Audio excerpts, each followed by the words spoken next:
We are back today on Football Manager 26 to discuss Ruben Amorim's 3-4-2-1 tactics, which I've recreated in full realism on FM26. And I've also got you guys 3 separate variations of the tactic as well, from a standard, an attacking, and a defensive variation. So every single match scenario you go into, you have something to change. Now we're going to go through in a full breakdown of analysis of how the tactic plays in real life, as well as in Football Manager, how I managed to emulate that, which is something I'm really excited to bring to the channel in FM26, more realistically looking at how tactics work. And then we'll delve deeper into FM, show you guys some match highlights, some of the beautiful goals we scored, some of the build-up play, and then breaking down the full tactics, all 3 of them in one video. And trust me, it is an absolute banger of a tactic where we massively outperform my expectations. And we are, of course, going to start this off by looking at how we like to build out. And it's not always from the back. As you can see, we do have the ability to go long. Now, Manchester United have got a fantastic hold-up striker in Benjamin Sesko. We can use that as something to our advantage. A long ball into him, knocking it down to the wing-backs, and there we go, as a chance created. Or we can go short. We can roll out and we can eventually move from right to left before going into Benjamin Sesko to then going out to the wing backs. Just showing the versatility of the tactic we have created. We're able to go directly long or start short and then find the big man up top. We do also have some beautiful patterns of play on this right hand side where we are just simply unstoppable thanks to the link up between Sesko but also Mbeumo and Amad. And the main thing in this tactic that I really like is how much I've managed to make them two an absolute menace for teams to defend. I mean, they are literally impossible to defend at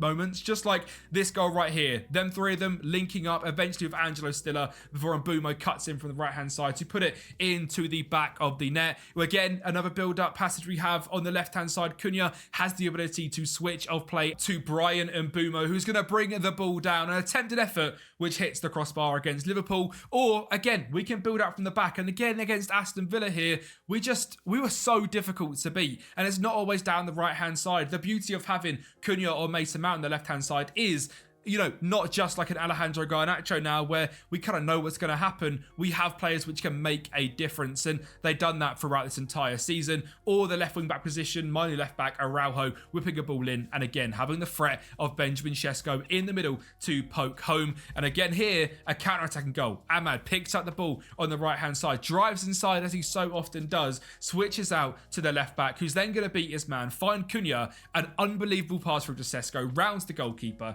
and makes it 2-0 in that game against Liverpool. But that was just some in possession build-up play highlights that I wanted to show you guys. But I also think it's out of possession where this team really starts to excel.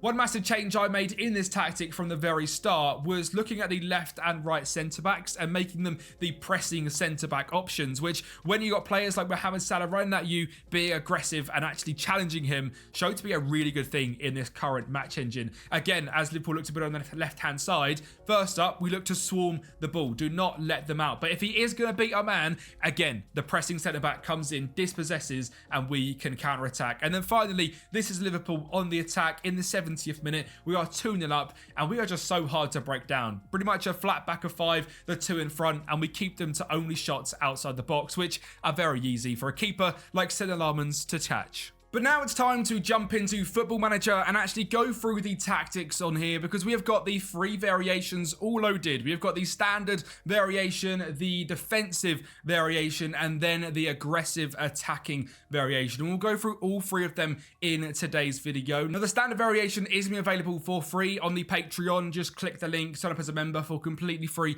and download them. And the attacking and defensive variation are a little bit more work and have taken some time to perfect. So they are available on the £5 a month tier, as well as this end of season 1 Manchester United rebuild file. So if you want to play through a fully realistic season as Manchester United with these tactics, defensive, attacking, normal, so you know what to switch into in every single game, that'll be linked down in the description. But let's get into actually breaking down the tactic, because based on the highlights we saw earlier on, I think I've done a pretty good job and actually making this tactic feel like the Ruben Amorim tactic, especially through Mbeumo and Amad down the right hand side. And I think the best place to really kick things off is in the visualizer, because this enables us to show how the tactic is actually playing in game, and then we'll go into all the different player instructions and player roles. And now obviously defensively in our out of possession when we are sitting deep, it is pretty much a flat back five. You really will struggle to change that because we have also got the pressing wing back on the right hand side, but changing it from flat back five in this visualizer is a lot harder than it looks. You then go into the middle five and you see Amad then start to press up alongside Mbeumo on the right hand side. And then finally out of possession, when the other team are starting their attack, you can see we've got Cunha and Mbeumo looking to help Šeško with the press, with Amad also on that right hand side. But it's in possession where this tactic really starts to come to life. Now this is the in possession central attacking areas. Now most notably what you can see here is we have managed to emulate Lenioro stepping up and helping in the attack, which so often that right centre back does, which often is Yoro, if not it's Matthias de Ligt. We then have Amad holding the width on the right hand side and Mbeumo slightly further forward, with them two ready to interlink with beautiful 1-2s, which again we've seen in the bit at the start. On the left hand side, Dorgu, as the same as Amad, holds the width on the left hand side, while Cunha has the ability compared to Mbeumo to sit slightly more central. He is setting as an inside forward, and you can see from this graph he sits so much tighter to Šeško, and with him and Bruno Fernandes making this mini little triangle, some of the plays you'll see are absolutely incredible. We have played some insane amount of games so far on FM26, but some of the most beautiful goals I've seen is with Šeško as this deep lying forward. This ball's going into the striker, whoever sets it off to Cunha or into Bruno Fernandes. There's a nice little one-touch flow to the game, and this really looks beautiful in the match engine.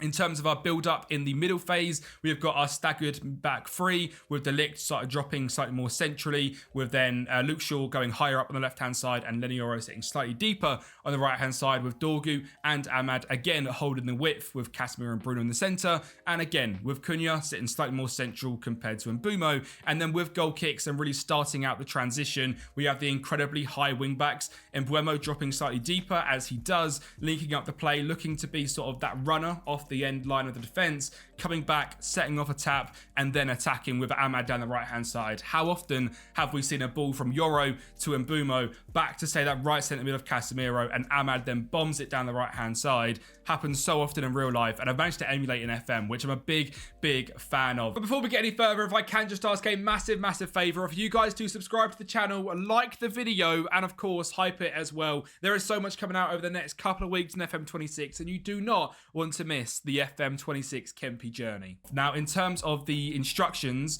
we'll go through all of the instructions all together. If you didn't know, you can just click this all instructions button, or you can change them down this right hand side, or by clicking select into each individual one. But I find it a lot easier to go through all instructions. We're on a shorter passing directness, a higher tempo, time wasting as left often, attacking transition standard, attacking width wider.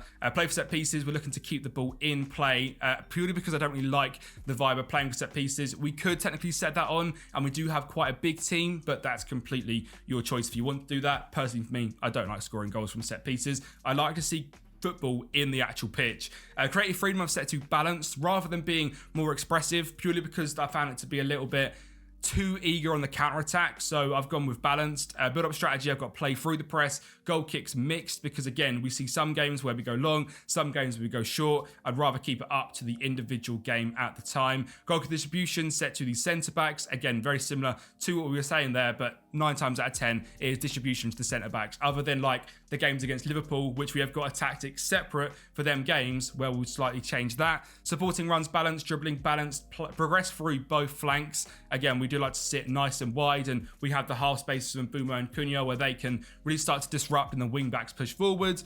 Pass reception balanced, patience standard, shots from distance balanced, and crossing style balanced. We then move on into the out of possession. We have a high press, a high defensive line, triggering press more often, counter pressing, getting stuck in, balanced cross engagement, balanced pressing trap, and triggering goalkeeper press as yes. And that builds you out this lovely tactic. But the beauty of FM26 is how different it is with the in possession, the out of possession, and the both tactic screen. Now I will have both on screen, so you guys are able able to copy all of them if you would like to. Pause the video right now, go through, copy them bits, but there is individual player instructions on pretty much every single player. So we will start things off with Benjamin Sesko, where the only in possession instruction we have got on him is to shoot a little bit less often, as I find the strikers just take a lot of pop shots on FM26. Joe, I've done that just to make sure he isn't taking them stupid long shots that you see quite often in the match engine. Out of possession, trigger and press, and tackling harder. Moving on to Matheus Cunha. In out of possession, we have got this set actually as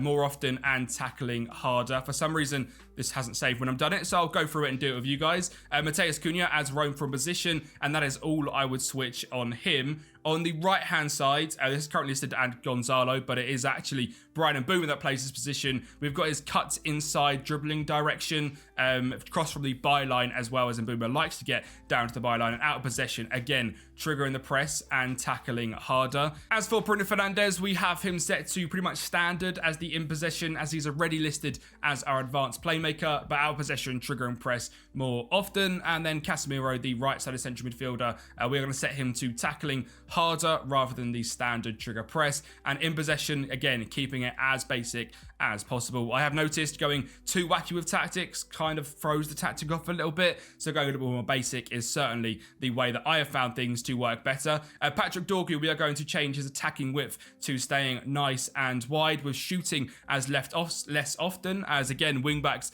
love to drive to the byline and shoot as much as they can, so I'm just doing as much as I can to stop that from happening in the match engine, and once again changing our out of possession into triggering press more often and tackling harder, which for Ahmad on the right hand side looks very similar because he's already set as the pressing wingback. He sits slightly higher up already, so triggering the press is locked into, but also tackling harder, as Ahmad is one of the best pressers I think I've ever seen. He loves to score a goal from a press. Again, in terms of his in possession, slightly different to Dorgu. I haven't gone wider on him purely because we do see Ahmad drift inside as well as go outside. So I've set that to standard.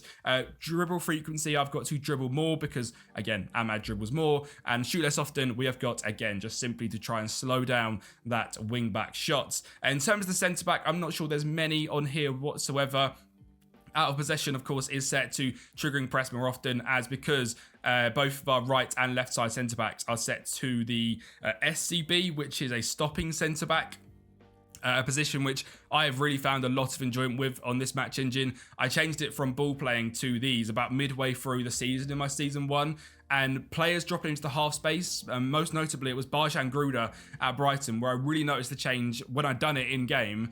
The first half an hour we were getting dominated through Brighton finding that ball into a cam dropping off, and we just had no one to go close to him. But this stopping centre-back really goes out there and stops them from doing that, and it does what it says on the tin, and I found it to be really, really good in this tactic in particular, with the middle centre-back just sitting as a standard centre-back. Not a lot of instructions on them. And as for the goalkeeper, I don't think I've got any instructions on either, and the same for the left-sided centre-back, just the standard for him with the, what's it called, SCB, stopping, covering centre-back, whatever it's called. Yeah, that is the tactical variation for the standard tactic for the Ruben Amorim, but we do, of course, have the defensive and the attacking, and this is the defensive that you can see in possession and out of possession.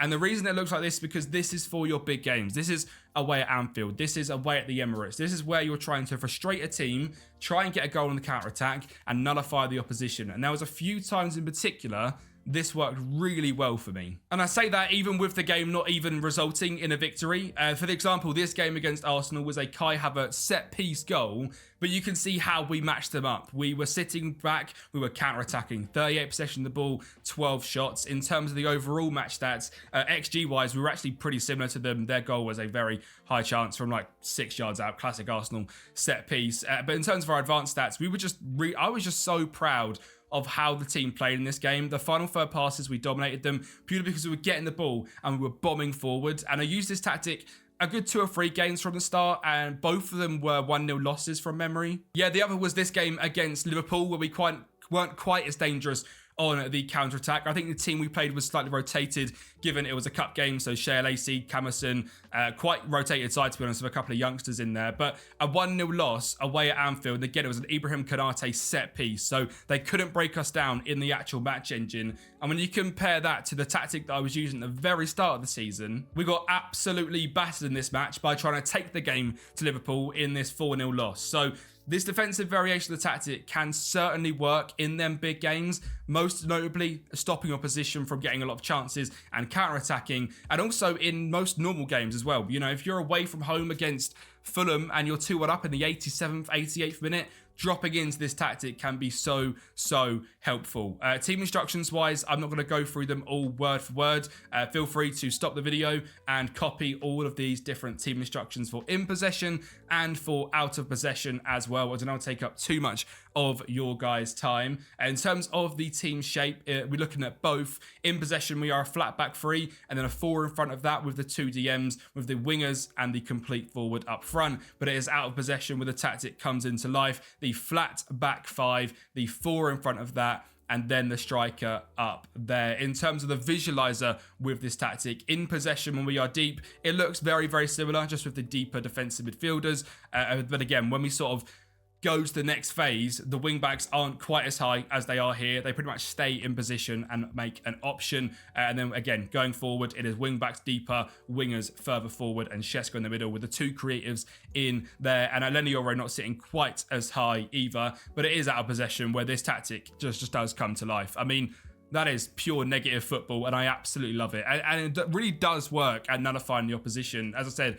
we didn't concede a single goal when I used this tactic in them games, despite playing it for 90 minutes against Liverpool and Arsenal, both away from home in open play. In terms of the middle phase, it looks the exact same, just slightly higher. And again, in this defensive phase here, there was sort of a time where I was looking at pushing Cunha and Mbumo slightly up. But again, we just found the gap here between Dorgu and Ahmad to be a little bit too big, which, I mean, just wasn't really ideal. They were breaking down too early because that gap in the white wings was just too much. And you think Liverpool playing Salah and Jeremy Frimpong, they're going to have 2 against your 1 fullback. And when that's Patrick Dorgu, that's not ideal.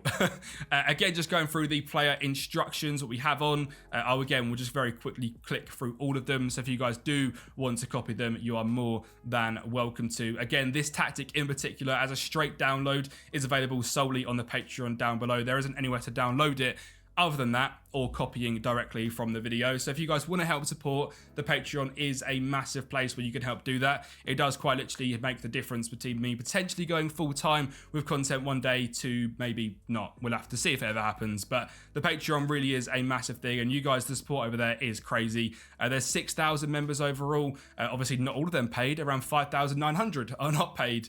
But they are a massive community over there, and we talk on there, and my DMs are always open on there as well. So if ever you've got any tactical questions or questions of rebuilds or shortlists for tactics and players to buy, etc., then that is the place to drop me out a message, because I would always respond over on the Patreon. It is a massive support place. And if you guys do want to help out support, again, that is linked down in the description down below. Now, that is the full click through of the defensive variation. And then we have finally our attacking variation. Now, this tactic is very enjoyable. And I actually didn't use it at all in the first season. In the first season, we were purely attempting to get top 4, and I will go through the results of that in just a minute. This is the save file from me actually playing every game, and the Manchester United beta save that we have got doing. So the tactic has evolved over time, and I'll show you the schedule sort of past January, where this tactic really, well, the main tactic and the defensive tactic started to really show life. And then my goal for season number 2 was to make a tactic like this, and I have now done that, and it is performing very well as well, which is fantastic. Again, games where you're drawing 1-1, where you're in the 60th minute, you need to go out and get a goal. You know, you're at home against Sunderland, you can't quite break them down. Stick this tactic in, you will score goals. It is very very enjoyable. Again, in terms of the team instructions, we would look at our out of possession structure, very central, but to be honest, I haven't really noticed any issues with teams getting down this left-hand side in particular, especially when we're sitting nice and deep, because Bruno will go over there, Cunha will go over there, someone will go over there and trigger press. On the left-hand side, as we sort of move further up though, it does fix itself and Cunha becomes more on the left. And then finally, over in the more attacking variation, both wing-backs this time are set to pressing wing-back. So even when the team has possession in their own box, we have got effectively a 5-man press with a sort of central block, which is really, really important. In possession, when we build up from the back, again, you can see here, it really is a 3-2-4-1. 2 shadow strikers on the inside, 2 wingers sitting wide. The deep lying forward in the middle should not be a deep lying forward. He is actually meant to be a complete forward. That is how we've had that working in the match engine. Purely because we don't need them to link up play as much, because we're looking to try and score goals. In the next phase, you can see how wide the wingers go, which again is your wing backs. So out of possession, they will drop deeper and have a lot of defensive responsibilities. So you can't just have wingers here. I have attempted to play Mbeumo as this right winger, and it does work sometimes. I mean, especially like 85th minute, we're still drawing against Sunderland.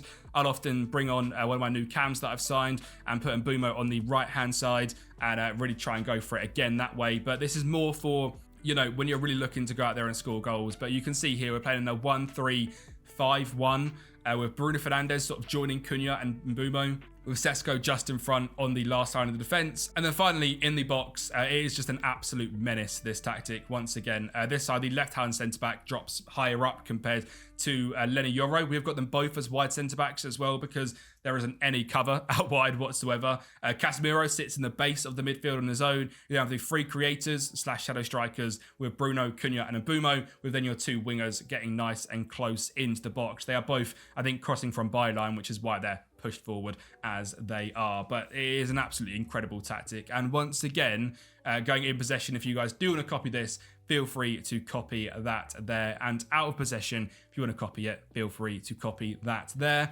In terms of the team shape, again, I will leave this screen on for a few seconds so you guys can pause and copy all of the individual bits, all the individual player actual roles. And then in terms of the player instructions, once again, I will go through and click through each individual one so you guys can pause the video at any point and go and get them.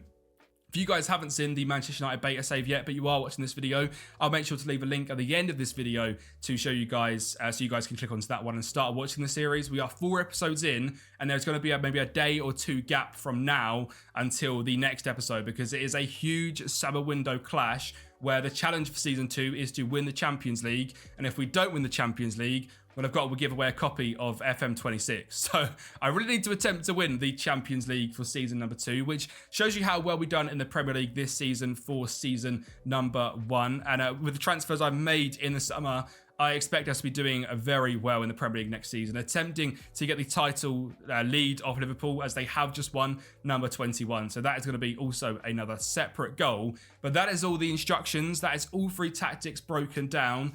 Let me now just show you a few results. So first up with the schedule, like I said, we made the tweaks to the main tactic in and around the January period, where we started to really get to grips with the tactic and build out this kind of final variation.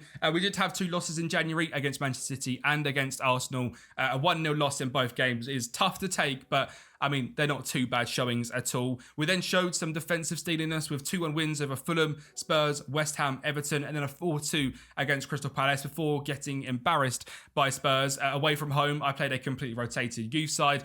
I don't know why I did it. We got completely and utterly battered. Then for the rest of the season, a 0-0 away from home against Newcastle, a very good result. A 4-0 against Aston Villa. A 3-2 away from home against Bournemouth, who are one of the hardest teams to play against on this game, in my opinion. Leeds, we beat 1-0. We then drew 0-0 away from home against Chelsea, and then had a bit of an anomaly result, a 3-0 loss against Brentford. They were just incredible this game. Brentford and Bournemouth are so hard to play against. I really struggle tactically against them too. But it was a 2-1 victory over Liverpool, which I hoped would have stopped them from winning the Premier League, which wasn't quite able to do. A 2-1 against Sunderland, a 1-0 against Forest, and a 2-1 away from home against Brighton, which helped us in the Premier League end up finishing in 4th place on 72 points, 22 wins, 6 draws, 10 losses. But the end of the season, where we really started to use this tactic, is where we thrived. We managed to build a 8-point gap to 5th place Newcastle and 6th place Spurs, and we're definitely better than the rest outside of the dominant front three, which sadly was Liverpool, Man City and Arsenal. I'm not sure where we will sit on any of these stats, purely because we didn't really play this tactic for most of the season. Average possession in the middle, 51%. I think that's about fair for United,